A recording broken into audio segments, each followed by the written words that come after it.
Masters, mistresses, the Doctor requires materials in order to maintain the TARDIS and ensure continued functionality. He similarly requires carbon-based comestibles to sustain his own biological functions and existence. Master would never say this, but he requires aid beyond that supplied by this unit in order to acquire these. To aid the Doctor in his various tasks and creations, this can be most effectively achieved via Patreon or Substack subscriptions, or through donations directly to PayPal. Or if you desire physical goods in return for your contributions, written accounts of my travels with the Doctor are also available on Amazon. Links are in the description below. Thank you, masters, mistresses.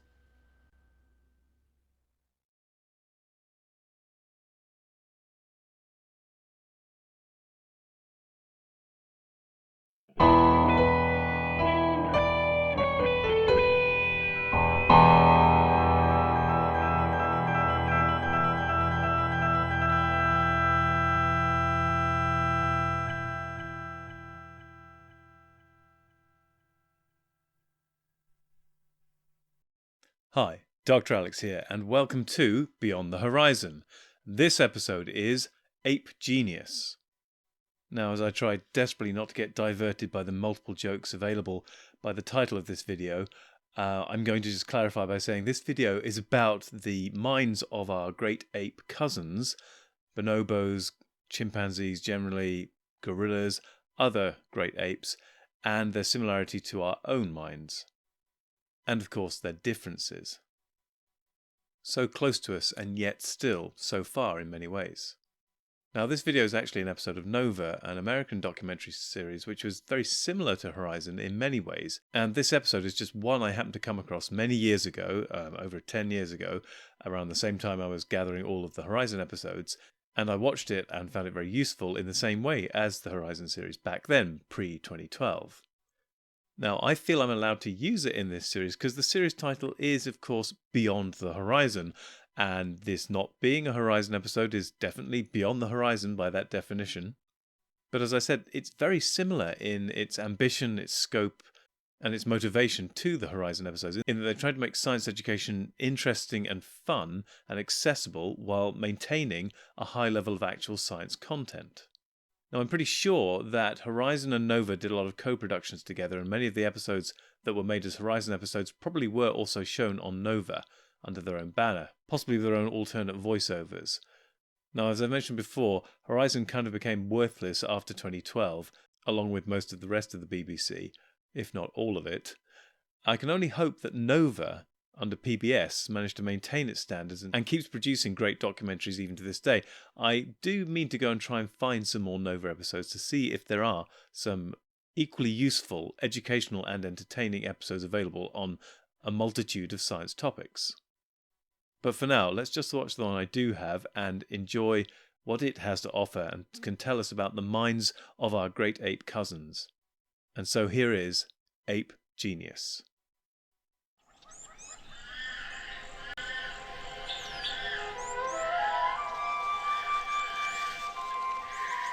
Something strange is happening in the forests of Africa.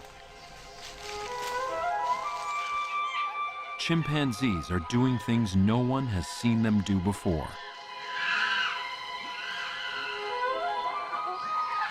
They are having pool parties. But that's not all. At a site called Fangoli in Senegal, they have also invented a remarkable way to catch a meal. They are making spears and hunting, just like our ancestors. Fresh steaks in a swimming pool? How long until they fire up the barbecue? After all, the great apes, chimpanzees, orangutans, gorillas, and bonobos seem so much like us. It's hard not to feel a deep connection. We have come to see that we're much more similar to them than we ever imagined. But for every revelation about the power of their minds, another shows up a stunning difference. If you think that human genetics and ape genetics are 99% the same, what we've managed to achieve and our current position on Earth is so strikingly different from that of the apes. We're trying to figure out what is it that makes us human. What's the little difference that makes the big difference? How big is the gap between them and us? What's holding them back? Inside Ape Minds, right now on this Nova National Geographic special.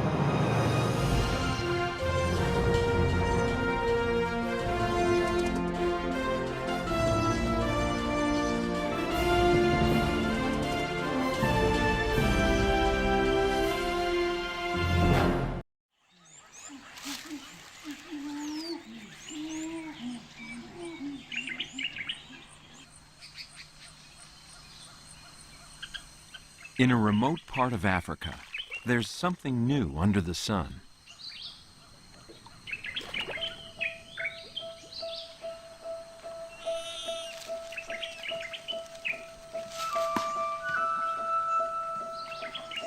Our closest living relatives are getting bold.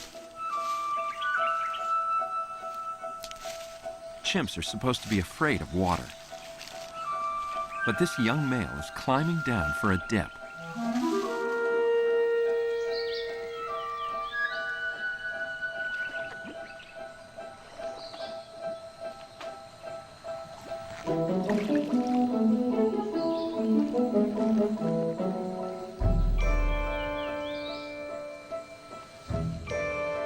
He keeps a hand on a natural safety line as he overcomes his fear.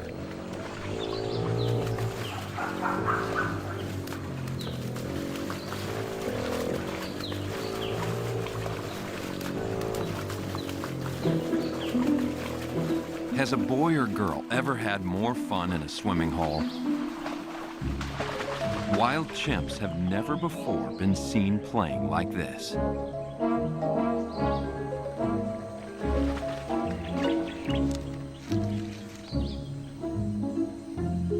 At Fangoli, Senegal, anthropologist Jill Preetz and psychologist Andrew Whiten are getting an extraordinary glimpse of chimp emotions.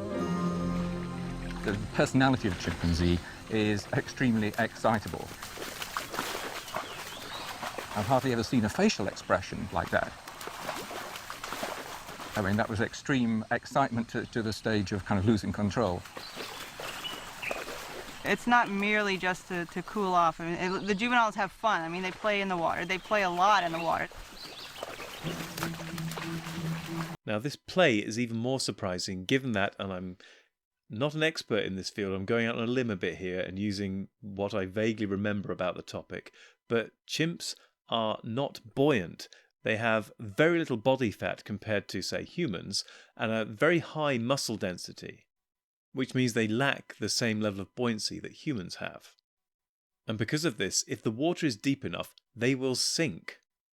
Now, there is possibly some evidence that some apes, some chimpanzees in captivity have been taught to swim or have learnt to play and swim in water beyond what these apes are doing in the wild. But as I say, this is a rare trait and a rare happening in captivity and not something you'd expect to find chimps doing in the wild. Therefore, this play you're witnessing here is risky play to the max, and yet they feel the risk is worthwhile, for the rewards, for the pleasure in this case. This is only one of a rush of discoveries that is painting a surprising new portrait of ape minds. They are more like us than most researchers ever imagined. One by one, the skills and emotions we once thought were uniquely human are being found in apes.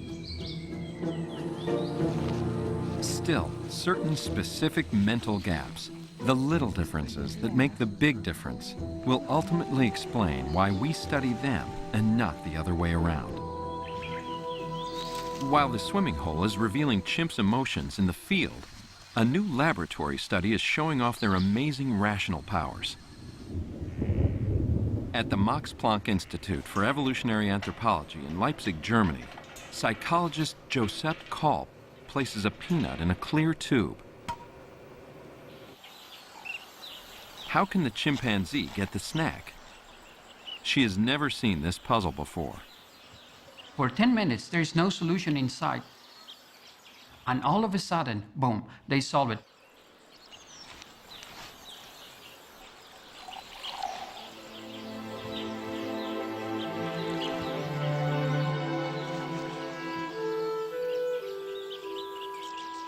they have to understand that they can use the water as a tool.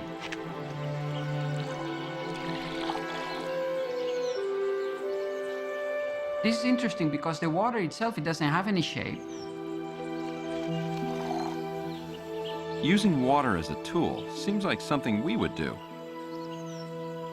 on a good day.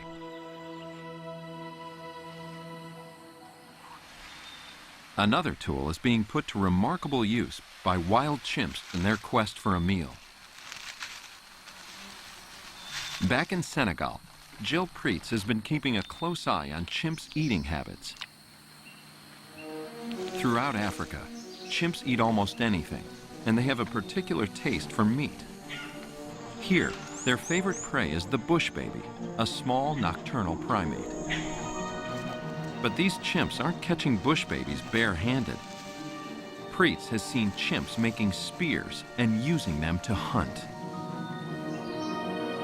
Andrew Whiten hopes to join the ranks of the few who have witnessed this extraordinary behavior. Preetz has just collected a spear jammed in the top of a dead tree. So I'd say, I guess this one is longer than average. Yeah. The average this is is about... a big, long and fairly stout one. Yeah. But the length of it's interesting because that's a big hole. Right. And this seems pretty well judged to more or less reach to the end of it. Yeah, in a firm it's way. pretty precise. Yeah. To make a spear, a chimp starts by breaking off a branch, then sharpening the tip. All in the quest to catch a bush baby in its daytime sleeping hollow. So the next step would be that the chimp would approach the cavity and sometimes look in, take the tool, jab forcefully into the cavity multiple times. It may not be ice pick sharp, but when driven by an arm up to 5 times as strong as a human's, it's a potentially lethal weapon. They always either sniff it or lick it when they withdraw the tool. What they may do is actually break open the entire cavity, and if they're lucky, find a bush baby inside. Break, strip, sharpen, stab. These chimps take a series of distinct steps in a carefully premeditated hunt.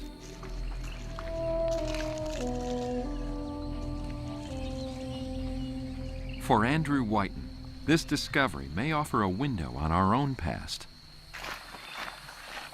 Hunting is fascinating to us humans, particularly if we're interested in the evolutionary story of how we got here.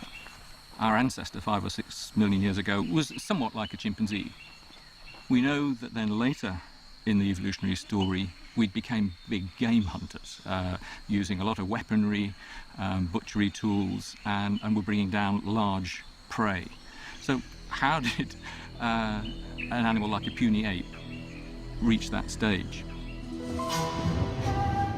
Preetz and Whiten are closing in on the answers.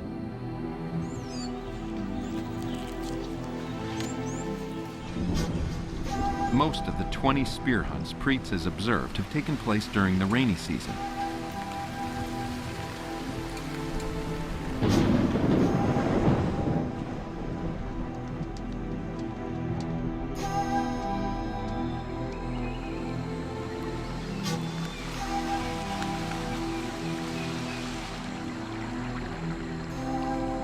Over time, she has seen every stage of the kill.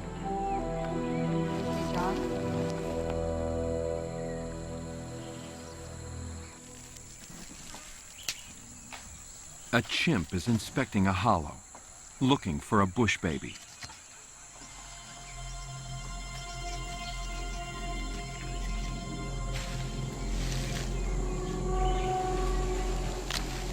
She breaks off a branch and makes a spear.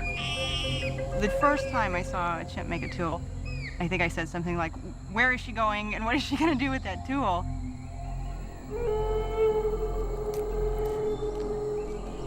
She nibbles the tip to sharpen it. Then, with the aid of her foot, she aims the point into a hollow.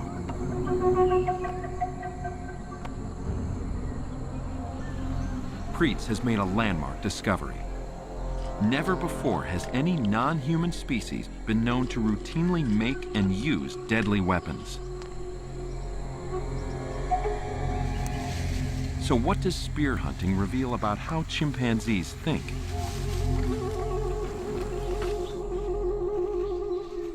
Preetz and her team have seen about half the chimps here brandishing weapons, which means spear hunting has spread through much of the group.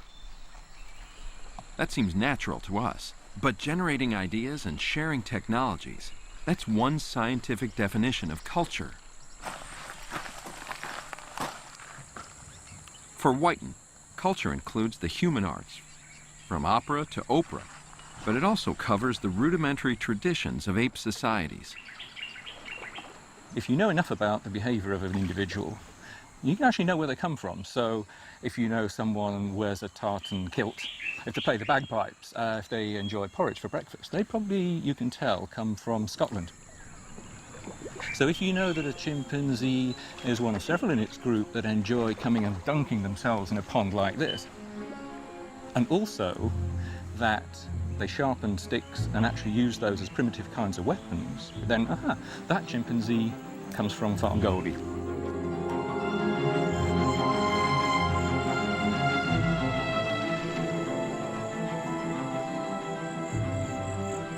Whiten is trying to discover what kind of mind can lead an ape to culture. Young watch their parents, sometimes very intently, and over the following months and years, they acquire that behavior. So you have to be able to copy.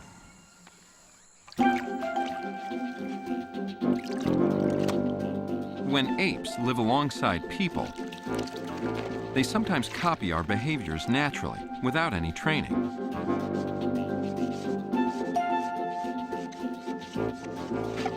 Copying someone else's successful actions beats reinventing them from scratch. But it's a lot harder than it looks. When these bonobos in the Congo started imitating each other, it seemed like play. But they were actually relying on a sophisticated skill set for copying.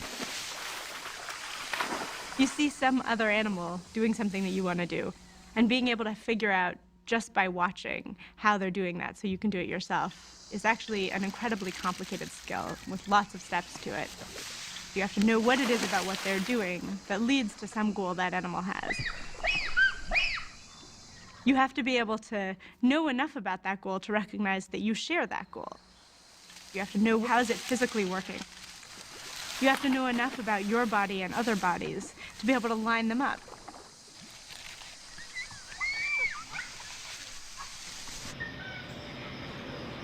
To prove that one ape can copy another, a student of Andrew Whiten's devised an experiment. At the Keeling Center of the University of Texas, Antoine Spiteri has built a kind of slot machine for apes. He loads it with a grape. To get the fruit, a chimp must first turn a disc to allow the grape to drop through a hole. Next, a chimp has to move a handle that opens a door to release the fruit payout. Spiteri now trains a chimp named Judy how to work the device. On her own, she'd never figure it out. But thanks to a sweet liquid reward, she learns the sequence of 2 steps. Rotate, then push. Ka-ching! Next, Judy's groupmates enter the crowd. Spiteri wants to know if, just by watching, the chimps in the peanut gallery will learn the technique. Can these apes ape to win this food-finding game? One chimp seems to think she's got it and shoves Judy aside. A minute ago, Judy was the only one with the knowledge. Now another has it. And quickly, the trick spreads throughout the group. But for Spiteri, the most important question remains. Have the kibitzers next door also learned the solution? They have no social ties to the original group. In fact, they are hostile to them. Would they set that aside to keep up with the Joneses next door? In no time flat, they're working the slot machine like old pros. Rotate, then push the handle. Call it the Texas two-step. Learning by imitation is an essential skill for culture. And culture, along with the complex thoughts and emotions behind it, were long believed to be uniquely human. The history of Western thought has always been premised on the idea that they're beasts and they're humans. Then humans are touched by the spark of God, and beasts are just beasts. Something of a revolution came in 1960 when a young researcher with support from the National Geographic Society set up camp in Tanzania. Jane Goodall observed that chimps' emotions seemed much like ours, especially the tenacious bond between mother and baby.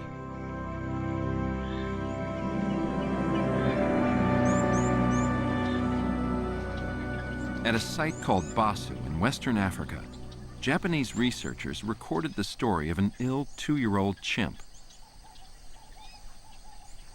Her mother touches her forehead as if to check for fever.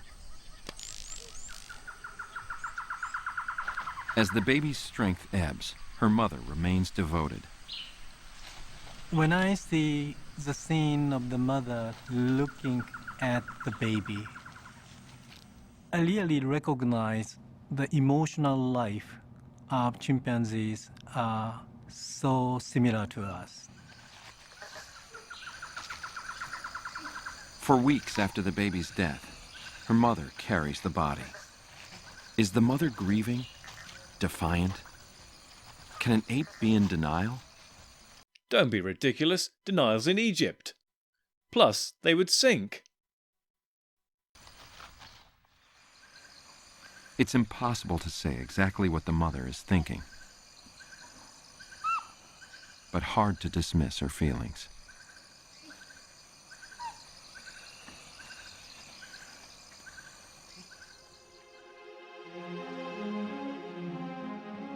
Putting ape emotions on the map was only one of Goodall's accomplishments. She also found powerful evidence of their intelligence. Goodall was the first to report chimps making and using tools, in this case to fish for termites.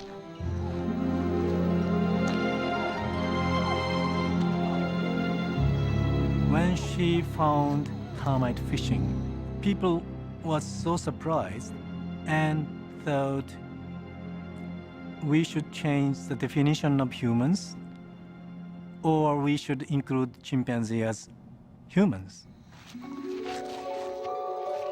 What Goodall couldn't have known was that at a place called Gualugo, other chimps had an even more sophisticated way to catch termites. First, they use a big stick like a shovel to open the ground. Then they switch to a slender probe to pull up the insects. Perhaps Goodall's most astonishing discovery was that chimps are hunters. She watched a troop catching colobus monkeys by hand. Although no one has established that they actually coordinate their efforts, the chimps seem to be cooperating. And cooperation is, after all, one of the key drivers of human culture. Could apes rev up their culture by working together? Imagine a group of chimps, armed and dangerous, hunting as a band. So why isn't Earth the planet of the apes?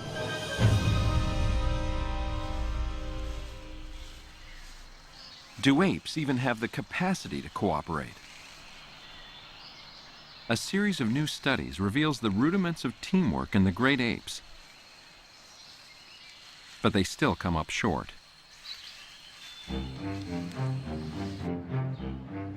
In an experiment at the Great Ape Research Institute in Japan, a chimp knows that food is hidden under a stone.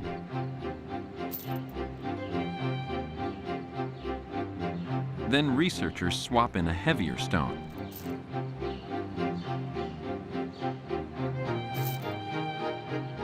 If two chimps each know about the food, can they work together?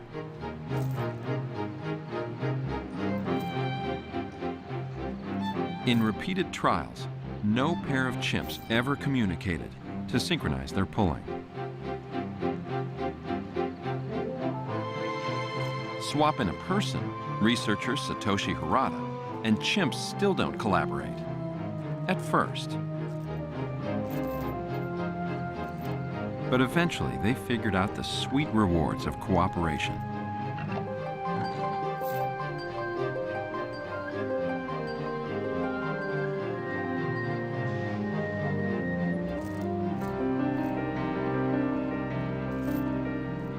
Ultimately, the chimps learned to ask for a helping hand.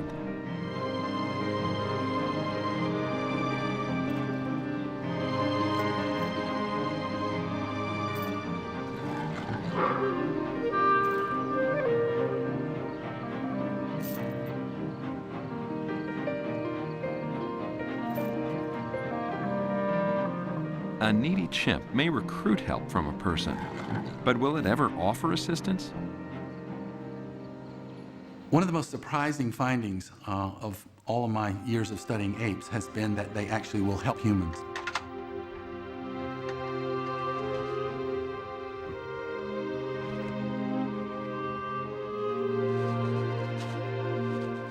If you're reaching for an out-of-reach object, if they understand what your goal is, then they will help you. Of course, if you've dropped your banana, forget it. You won't get it back. Chimps can understand what someone else wants. And one study shows that they can even interpret another's actions as good or bad. In Leipzig, Germany, a chimpanzee is about to receive a tray of monkey chow. At the same time, he's given a rope under the platform. He can pull any time to collapse the platform and end the experiment.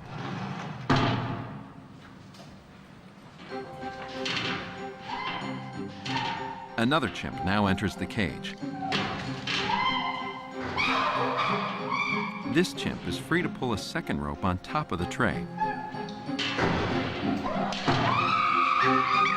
The first chimp is ticked off.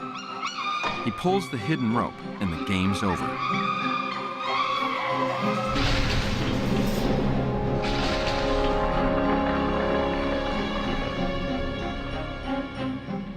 Was he just generally outraged, or was he taking specific revenge on the thief?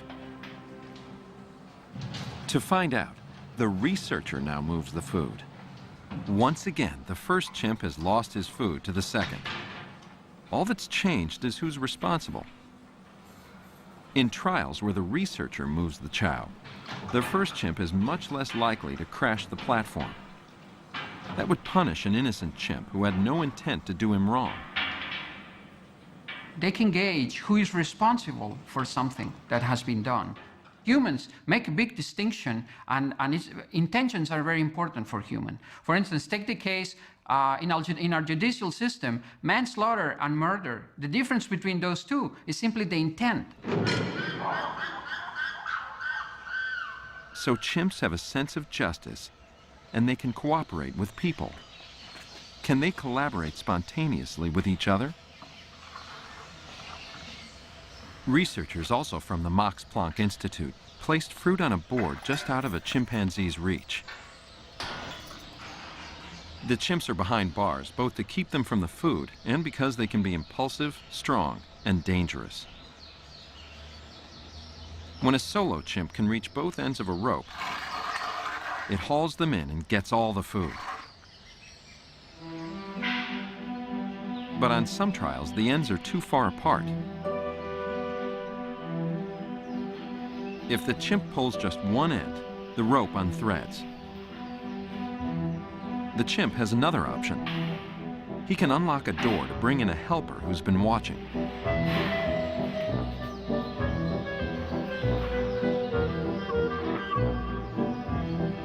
The two chimps now work together. But a series of trials shows that this teamwork doesn't come easily. The helper must be a friend. and the food divided into separate dishes. Can a more loving ape cooperate better? At Lola Ya Bonobo Sanctuary in the Congo, victims of the pet trade are raised by human mothers. When these bonobos grow up, they will spend their days outdoors, becoming savvy about life in the forest. Bonobos are the most social of the great apes, and in their groups, all friends are friends with benefits. A simple way to diffuse tension. Calmer than chimps, how do bonobos do on the cooperation test? Brian Hare places food in a central shared well. Okay, ready? 1, 2, 3. All the food is in the same dish, so it's very easy for one individual to bump the other individual out of the way and steal it all. Okay, Nikasi. Okay, 1, 2, 3, go! It takes the bonobos a while to get on task. Nikasi. But soon they get the hang of it. Yay, bonobo! Yay! With their more congenial temperaments, bonobos are more cooperative than chimps are.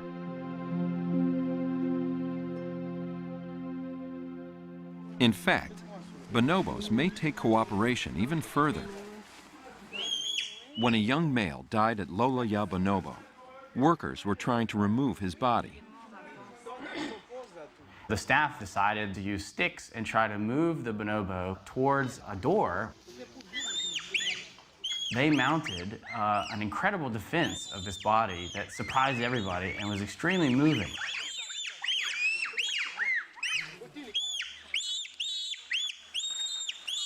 That's a fascinating reaction on the part of the bonobos. They were not related to that individual, and yet they took extreme risks to protect his body.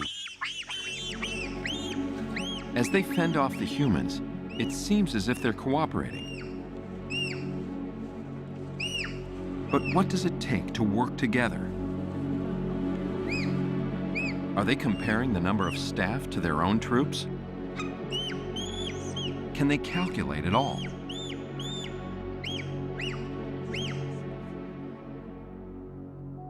At Kyoto University, Tetsuro Matsuzawa's experiments are revealing that chimps can in fact develop an astonishing facility for numbers.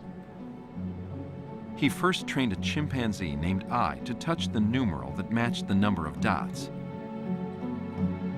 Once I knew 0 through 9, Matsuzawa displayed the numerals helter-skelter on a screen. I quickly learned to touch them in ascending order.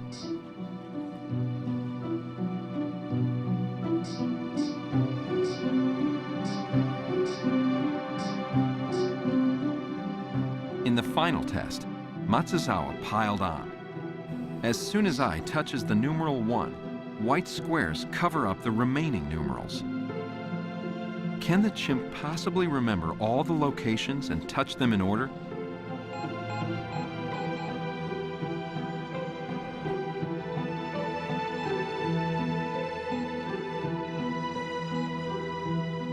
The performance was really amazing. Much better than we have expected. But for I, learning numbers was a struggle. Almost the same amount of training was necessary to teach 3, teach 4, or teach 5, or even worse. It takes more time to teach 5 and then 6. I never got the aha feeling that children have when they realize that you just add 1 to get to the next number. In the United States, another ape shows a surprising gift for language. You gonna help get some sticks? Good. A bonobo named Kanzi, now at the Great Ape Trust in Iowa, I need more sticks, too. picked up English without being directly taught. refrigerator. Wearing a mask to avoid cueing Kanzi, researcher Sue Savage Rumbaugh tests his comprehension. Good job. Go get the ball that's outdoors.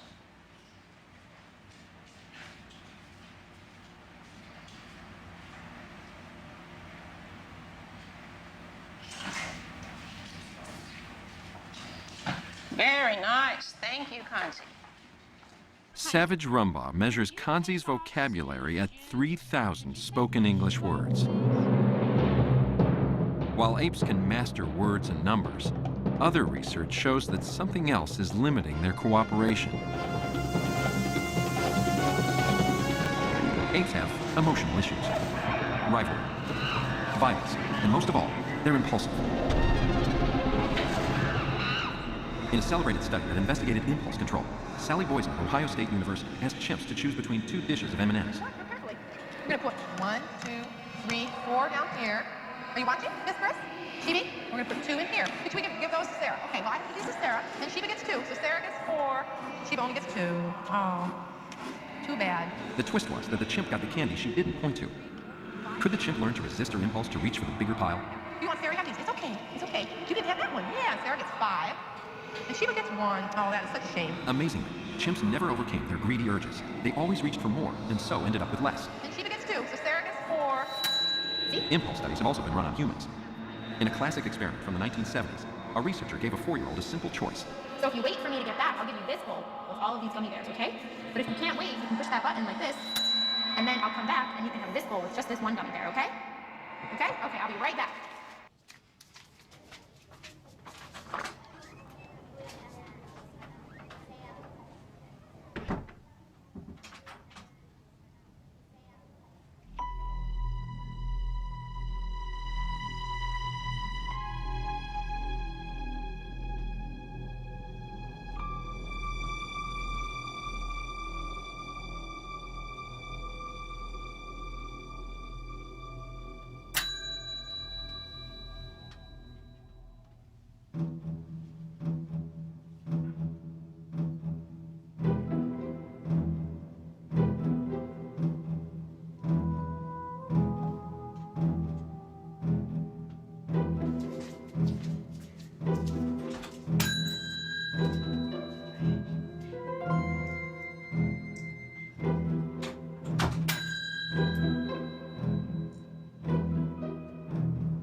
According to an inconclusive but intriguing study, the longer children resisted temptation, the higher their SAT scores were years later. Not only did the children's ability to delay going for the sweets show a startling correlation with their future SAT scores, in the actual studies, there were far more shockingly impressive indicators of future outcomes based upon how a child behaved in the tests. The ability of a 4-year-old child to defer gratification and resist going for the marshmallow or sweet appeared extremely strongly linked to their future success, both either academically or in terms of their earning power in future life, which, if backed up by future studies replicating these results, would be a shockingly powerful predictor of future outcome based upon behaviour at a very early age. For more details on the test itself and, in fact, a repeat that was done, have a look at this TED video, Don't Eat the Marshmallows. In any case, the differences between people are small compared to the gaps separating humans and apes. Maybe one of the first things that happened during our species evolution is we became much less emotionally reactive. Maybe that's one of the big differences that may explain why we solve problems so differently. We sort of got control of our emotions. Can apes be given skills to help them master their emotions? Now you watch real carefully. Sally Boysen trained a chimp to understand numerals. 2, 3, Then she repeated her M&M's experiment, but now offered different pairs of numerals rather than treats. You want to give 2 to Sarah. Okay, 2 goes to Sarah. And you get 6. Oh, you love Remarkably, chimps were now able to learn what they couldn't before. Point to the smaller number to get the bigger prize. Symbols can make you free. They can help distance an ape from its impulses. But outside of the lab, apes don't seem to use symbols. Still, ape minds seem to share many of the amazing features of the human mind. They have sophisticated social emotions. They can cooperate. They have culture. 5, 4, 3, 2, 1. Their mental rocket is on the launch pad. Why isn't it taking off? The human brain rocket certainly had liftoff. On an average day, human beings file thousands of patents, post tens of thousands of internet videos, and think millions of thoughts that have never been thought before. Our closest relatives are different. On a good day, an ape is lucky to use a tool to crack a nut. What prevents ape culture from igniting like the human version?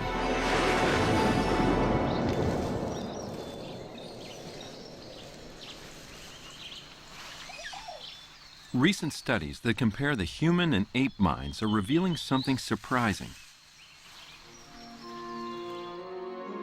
Bonobos like Kanzi show their own kind of genius. Kanzi, could you take off Sue's shoe? Could you take my shoe off, please? You might need to untie it. Even skeptics agree that Kanzi understands more words than any other non-human animal. He also uses an array of visual symbols to communicate. But on closer inspection, Kanzi, like all great apes, lacks the full mental package. Take Kanzi's use of language.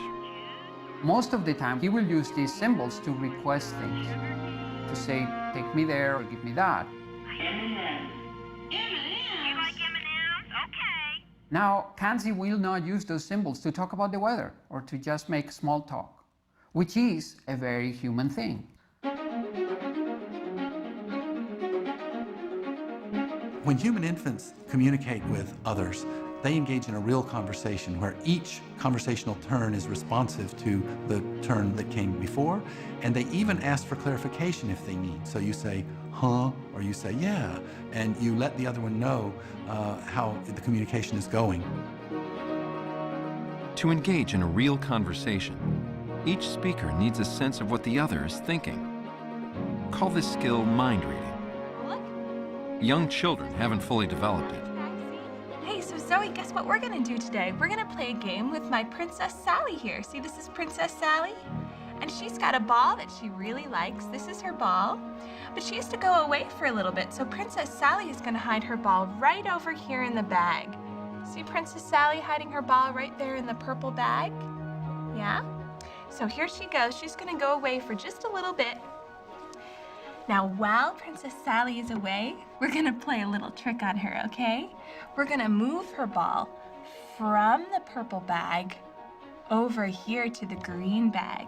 See how we've moved the ball over there? Okay, so guess what? Princess Sally's coming back.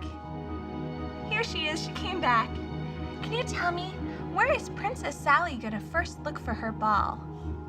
Over here in the green bag. Can you tell me why is Princess Classic studies showed that 3-year-olds make consistent mistakes about what others know. The thing that's amazing about 3-year-olds is how convinced they are about their wrong answer. They're so sure that she's gonna look for her ball where it really is, because she wants it, and that's where it is. Princess Sally's... But by the age of 4, most children are accomplished mind readers. Where is Sally first gonna look for her ball? It's going to look in the purple bag so she can find her ball. She's gonna look in the purple bag. That's the right answer. As recently as 2001, studies seem to show that apes don't know what others are thinking. But then, new experiments began to reveal unexpected skills. In one study, as a chimp approached a treat, Brian Hare moved it out of reach, establishing himself as a competitor. Next, Hare blocked his own view of one treat, but left another in his sight. It looks like they're generating a plan and saying to themselves, okay, I want that food, and the one I'm most likely to get is the one he's not looking at, or the one that if I sneak around, he won't see me, and therefore I can have my yummy banana treat. This chimp seems to know what's on Hare's mind, what he can see and what he can't. So chimps seem to share a bit of our talent for mind reading. Do we have any mental skills that are uniquely our own? I'm reminded here that bonobos are among a small number of animals that seem to have demonstrated self-awareness. Now, by this I mean that these animals, bonobos, dolphins, corvids of certain varieties, have been shown through ingeniously simple experiments to have some awareness of their own thought processes.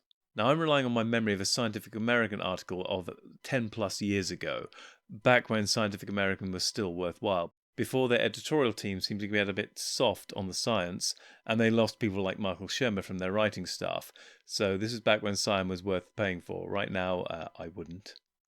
But nevertheless, what I remember from that article is that bonobos and dolphins had learnt to use a pass button in a test where they were asked to recognize differences between things that, in one case dolphins, in one case bonobos, could recognize the difference between easily, and they got rewards if they got it right. They got time penalties if they got it wrong. And they introduced a pass button. And if they pressed the pass button, they would skip on to the next ability to win a prize without having the same delay as if they got it wrong. The bonobos and the dolphins were able to learn to use the pass button.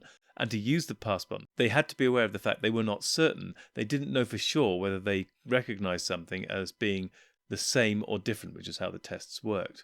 And so by this beautifully simple test of them actually using a pass button, it showed that dolphins and bonobos actually had self-awareness. They were aware of their own thought processes. They knew when they did not know. In the same article, there were some brilliant descriptions of how corvids knew when other corvids had seen them hiding things, and when they hadn't, even when they were blocked from entering the enclosure initially, as soon as they got into the enclosure, the corvids that saw them, seeing them hide stuff, tried to stop them getting to the stuff they'd hidden. And there were other amazing demonstrations of how corvids seemed to be aware of what other corvids were thinking. So they had a concept of mind and the thoughts of other animals too. Now, I was not able to find the original Scientific American article I read. I got one here which is close to it, but nowhere near as detailed. But it has some of the same information there. And I will leave a link in the description to help you find this and read it with more ease. And hopefully you could find more details on those experiments beyond that which I found here.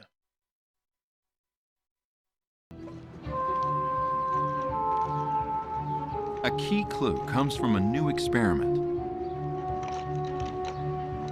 Back at the University of Texas, Victoria Horner shows a chimp how to operate a puzzle box to get a piece of candy. First, she taps. Then she slides.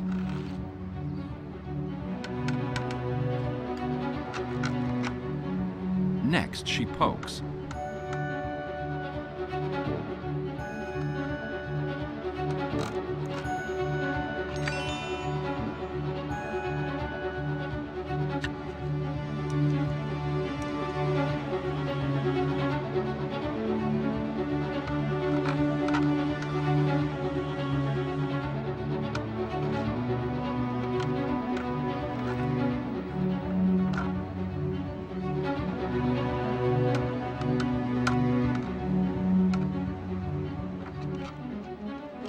The chimp copies pretty well and gets the sweet. This game we're gonna play is about this special box I brought, all right?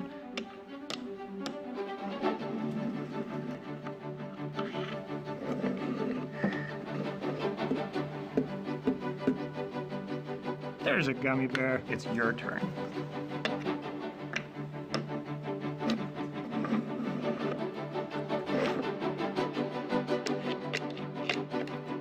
Children copy the actions, much as the chimps did.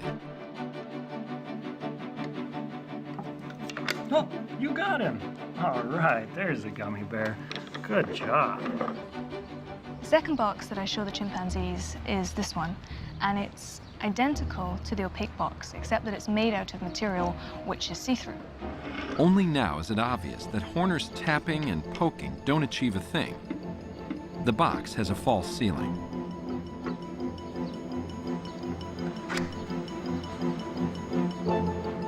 The chimps cut to the chase. They skip the needless steps. For the apes, it's all about the treat. What this study shows is that apes don't just mindlessly ape. They also understand something more about cause and effect.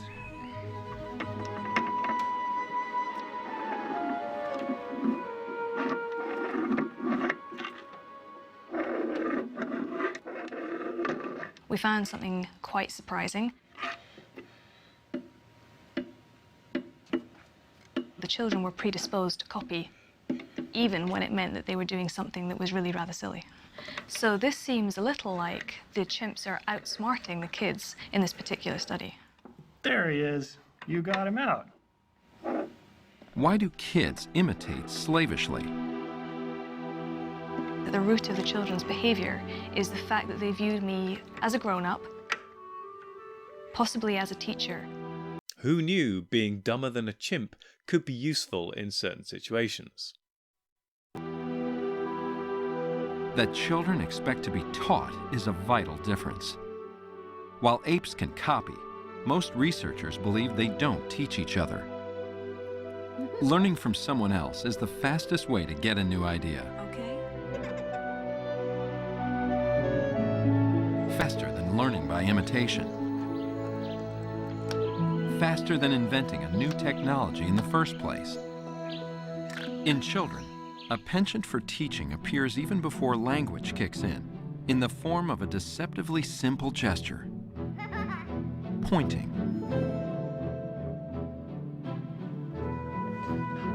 A toddler knows that the cup being pointed to is the one that hides a treat. Parents love it when their kids start pointing because it's evidence that the kid's trying to communicate with them. Parents definitely notice the difference between babies who just point to ask for things and babies who point to show them things. Apes don't seem to get that kind of pointing. It doesn't matter whether Brian Hare points or stares or orients his body. This young bonobo can't fathom that he is trying to communicate. They were clueless at using the information. Even after lots and lots of trials, they didn't use the information I provided them, and it was a big surprise to everybody. But Hare suspected a certain domesticated animal would succeed. I sort of was thinking to myself, well, wait a second, I have a dog at home, and you know, he plays fetch, and when he loses his ball, he comes and looks at me, and if I point in a certain direction, he runs off in that direction and tries to find the ball.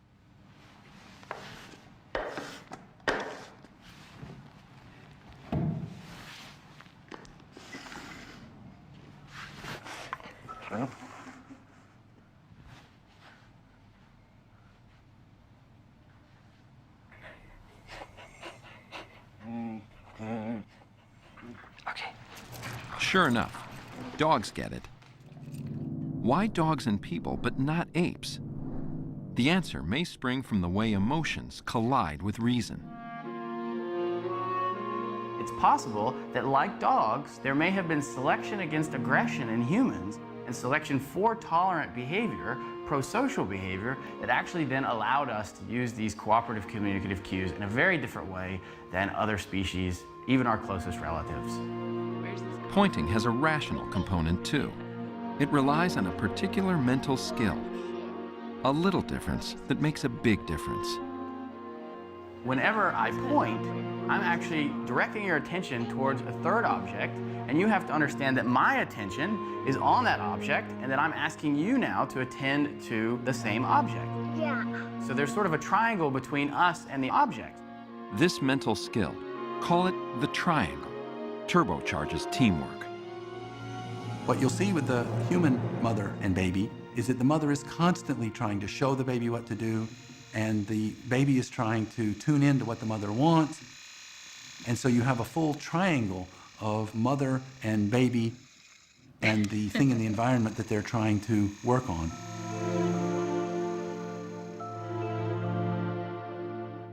It's a special cognitive achievement. Yeah, that's right. Greenwood. Yeah. For some reason, kids do this naturally almost immediately. And curiously, apes can't get into that. At the moment, we have no evidence that apes have shared goals based on shared commitments. They do things together, they coordinate their actions together, but they don't have a shared commitment to a shared goal. The triangle is the core skill that makes teaching possible. Humans have it. Apes seem to lack it. But apes are also missing one more thing. It's a key emotional driver. Another blue one on top? The passion to cheer each other on. Good. Good. Yeah, that's yeah, like that. Good job. Well done. Good job. This kind of facilitation, giving a hand, encouragement, is the base of teaching. It seems like it's not just a cognitive capacity that's necessary for teaching. There's this other thing, which is wanting to teach, that seems to be really pervasive in humans and maybe mysteriously missing in apes. This ability in humans to control our emotions and to defer to others as teachers and to learn through instructions and to, in fact, to delight in teaching, all of these things may well be linked to theories put forward at the moment that we have essentially domesticated ourselves, that we became less wild and more cooperative through a form of domestication before we ever domesticated other animals, practiced upon ourselves through evolutionary pressures. For more details on this self-domestication and more interesting aspects of human evolution, there is a really good video here by Stefan Milo called Why Did Our Brains Shrink?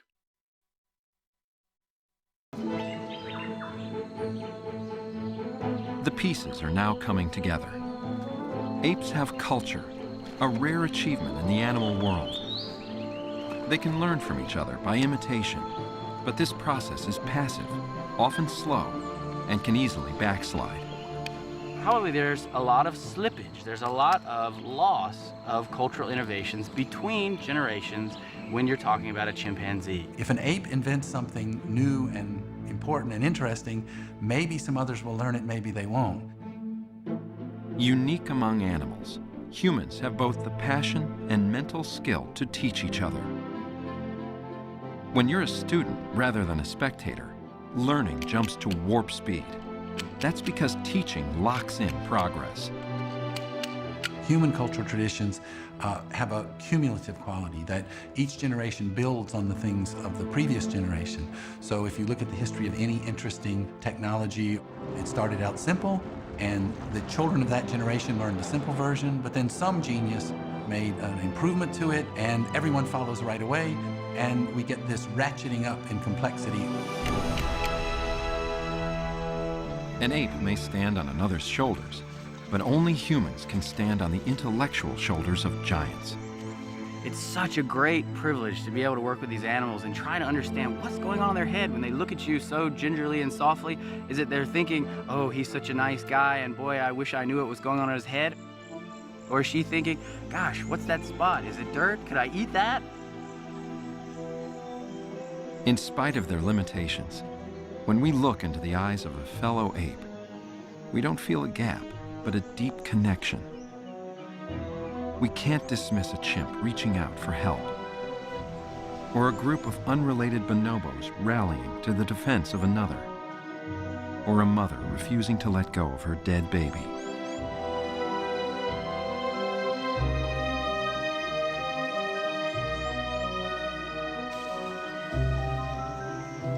But as the most social of apes, we can't help reading thoughts and feelings into the mind behind any familiar face.